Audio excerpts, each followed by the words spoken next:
Көкөністер жиналысы. Екінші бөлім. Әрине сенің оқырмандарың көп болады.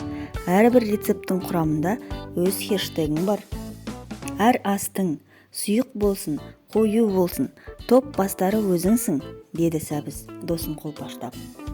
Соңғы кездері екеумізді кейбір пысық бикештер турап, бірге бір ыдысқа салып, мұздатқышқа алдын ала дайындап, салып қоятынды әдетке айналдырыпты, деді Пияз.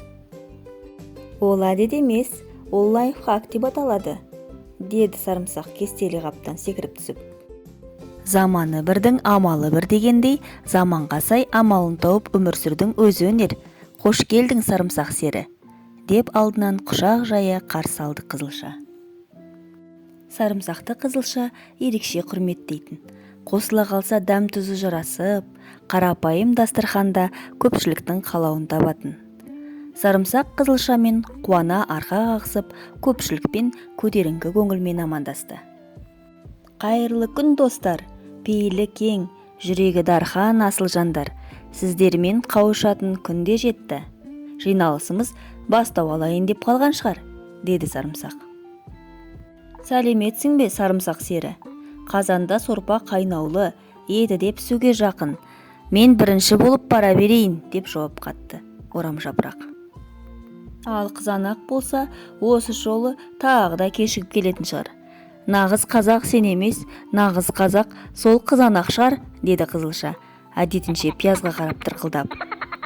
Кешігіп келсе де беті бүлк кетпейді ғой, не ұялғанын білмейсің, не қызарғанын көрмейсің.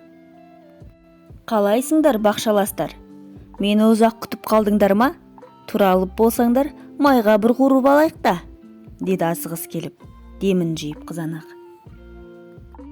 Қалымыз қалыпты, қалып қалған көкөніс борыш дәуміне жауапты, деді Сәбіз. Сарбаз борышы туға еріп жан беру, қызанақ борышы суда еріп дәм беру. Сол үшін екеулерің, Қызанақ пен Қызылша, туралып болсаңдар, сорпаға сүңги беріңдер. Ал біз майға бір аунап алайық, деп екеуіне жол нұсқады Пияз. Негізі, бүгін үрмелі бұршақта келу керек еді ғой, деді Картоп мырза. Енді неге келмеді? Тағы ренжіп қала беретін қырсығына басты ма? Мен ылғи ұмыта бересіңдер, мен ешкімге керек емеспін, деді Сарымсақ. Апамыздың еркесі ғой, ол 41-ін ақ орамалына түйіп алып, жиі құмалақ ашып, сипалайды да отырады, деді Сәбіз масаттанып. Сол еркелік бойына өтіп кеткен ғой, өкпесін сосын келмей алады. Олардың осы бір жаман сөйлеген естімеппін, деп таңданды Пияз. Жақсы сөз, жарым ырыс демекші, апама әрдайым оңынан түсіп, көңілін көтеретін де солар ғой, деді Қызылша тебіреніп. Кешке олар суға салынбай қалыпты.